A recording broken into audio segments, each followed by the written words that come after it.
journey of Iron Man, and frankly, the journey of the entire Marvel Cinematic Universe started with the journey of Tony Stark. And the exciting thing about Iron Man 3 is, yes, it's the culmination from Iron Man 1 and 2, but it's also a follow-up to the Avengers. And in a way that liberates it to be more unique than anything that has come before. Mr. Robert Downey Jr. Oh, this was great.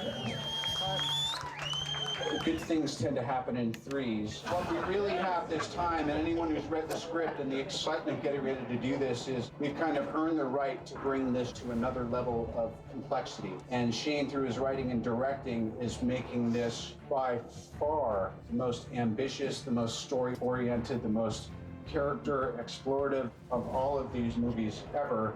Ladies and gentlemen, please help me in welcoming Shane Black's Iron Man. Robert is the kind of actor that challenges you in a way that's exciting. Hanging around Robert keeps me on my toes. It's just a really challenging and invigorating kind of creative relationship, and I feel it brings out my best. I'm here working for you. The Academy, there isn't even a camera. Hi! Shot one down. All right, we got that. 22,000 to go.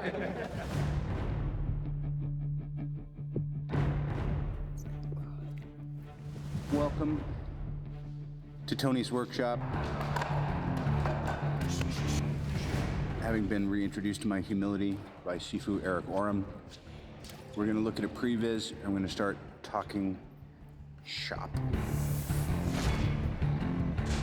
What I really like so far is this as the first command, is I'm in control. And then if this is what he's trying to do to call the first one, crap. We've got the suit connect sequence, which basically involves Tony Stark trying a new move where he has control of the suit pieces. He's hoping that they're all going to sort of fly over to him and connect. All right, I think we got this. Send them all. Doesn't quite go as planned. A few of the pieces go AWOL, and unfortunately, he goes flying.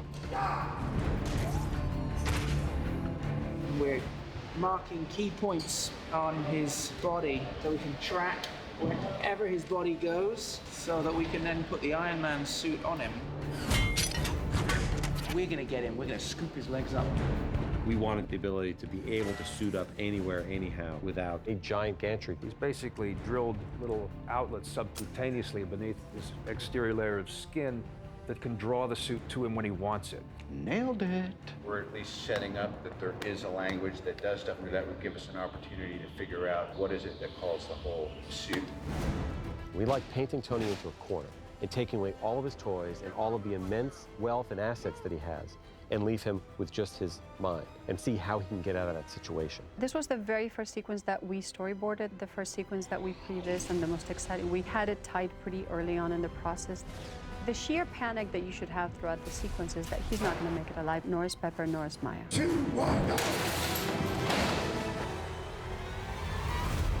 The mansion was designed by the first production designer, Michael Riva, and he did a brilliant job. What we did is we tweaked it and made it a little different and bigger and changed the art, kind of shook it up a little bit so the audience feels like they're seeing a new place, but they're familiar with it. And then we built it on a huge platform on a large stage in Wilmington. It was built on a gimbal. And for those who don't know, a gimbal is basically a platform that can bend and tip and go like this.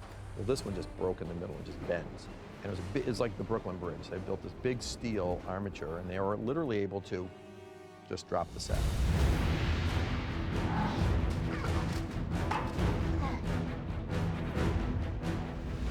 Robert was really interested in having Pepper do more in this movie, and I just say, I got you. so hot.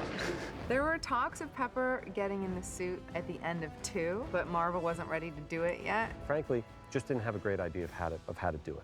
But we really loved that image. We thought it was a striking image. And then Shane Black had an idea that there's an attack on Tony's house. And it's a lot of fun to see Pepper and Tony team up in a great sort of old-fashioned action movie way. I didn't mind wearing the suit at all. I thought it was light and perfectly comfortable, and my children thought I was extremely cool. I don't want to stay here. You're right. Stay here. One of the things that I wanted to do is get as much practical stuff inside the house as possible. So whenever you're inside the house, we wanted to at least have a set on a gimbal and have the house splitting apart and have, rupturing and all this dust and debris falling and massive explosions coming in, and it was spectacular. So all the interior was done. It was a good basis for us. And then all the exterior stuff, it became 100% digital.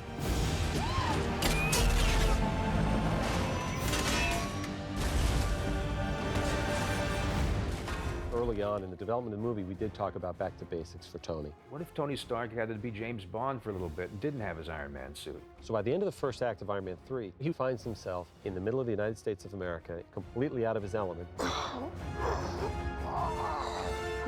It's brisk. Tonight we're here in Rose Hill, North Carolina, which is the name of the actual town we're shooting, but we've also incorporated it as the name of the town in the script. It's actually doubling as Rose Hill, Tennessee, but it's got this fantastic water tower that we just thought was so great that we just wanted to keep the name. We want it to be photo-real. We want to have a real sense that people live here. You know, Iron Man is probably our most reality-based franchise, and having this town a real place, I think, just underlines that. And we came here a year ago, and this was the first place we came, and the entire town, it's hard to believe it, this little town was kind of a failed little town. It had kind of closed up. This whole side of the street, all these businesses have been shut down. It was the right scale for our movie. We wanted a whole town that was like in and out, organic, so you go in and out the doors, you come out here. You don't need to put a back in out here. You would rather build a set in a small storefront. And luckily, this was a church, actually, before it turned into a bar. We got the parishioners to kind of shut down and moved them for 6 months, and we made it into a bar. It's so seamless. It looks like it's always been here. It looks like it's been here for 50 years. He's basically turned the entire town of Rose Hill into a backlot that we can do whatever we want with it. We happened to bump into Tony Stark. My character's quite excited to see him, so she decides that she's gonna play with him before she kills him. I still can't tell you, like me or you don't like me. Let's take a break, make me an omelet or something. This battle comes to a small town, and it's fun to watch the dynamics of these people that are outsiders trying to get by, and they belong there about as much as he does. Congratulations. This made the top 5 weirdest things I've ever seen. We were up there for about 3 weeks, working from 7 p.m. to 7 a.m. every day. I tore down a water tower at 2 a.m. in Rose Hill. I'm like, who does that, man? What'd you do at work today? I tore down a water tower. He unleashes this huge torrent of water. We started planning this about 6 months ago, just this one water tower gag. It's a lot of water, but you know, there's a nice little sweet spot for any talent that needs to be in there. But bear in mind also, this is probably about maybe a quarter of the amount of water that we're going to end up doing with second unit. This is going to be great in the DVD extras. How's that, better? We wanted this film to have the best act 3 of them all. There we go.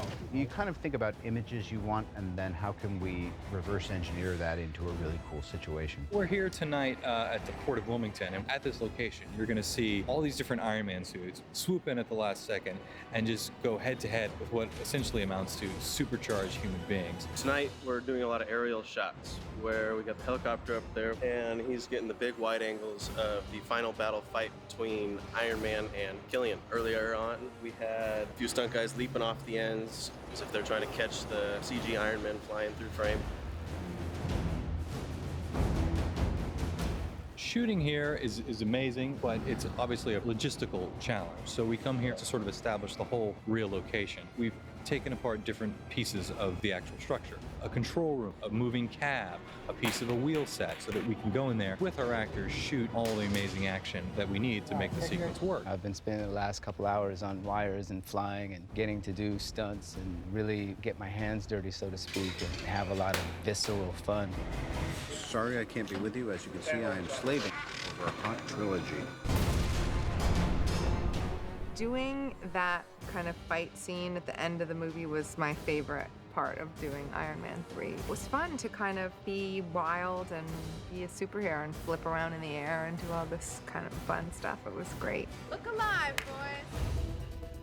You're sort of dealing on one level with very real, organic, down-to-earth stuff, things like stunts and fight stuff and wires and jumping off platforms, etc. And then on the other side of it, you've got the visual effects team working round the clock. We went sort of hog wild when we were told that there should be extra suits. We created 41 suits. We have never done that. I mean, at the most, we had created 3, I think, on Iron Man 2. So to try to keep them different is a challenge, but it's been really exciting to bring to life, like Igor, which is this gigorma suit. Not to be confused with a Hulkbuster. There's a couple of beats where you might see Heartbreaker or Hammerhead or all these like multitude of nicknames that they all have. But just for those few seconds that you see them on screen, you have to believe that it's a real practical suit. And so every single one has to be brought up to the same standard. Merry Christmas, Bunny.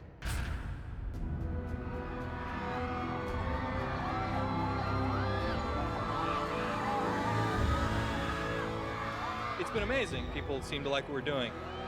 To know that the world is watching is an honor, and there's a lot of pressure, so we just want to keep telling good stories. Tony Stark is as popular as Iron Man, and that's what makes this so thrilling to see. And obviously Robert bringing that to life is a big part of that. Iron Man 3 worked, and it's been 2 years of crossing our fingers, and tonight's the payoff.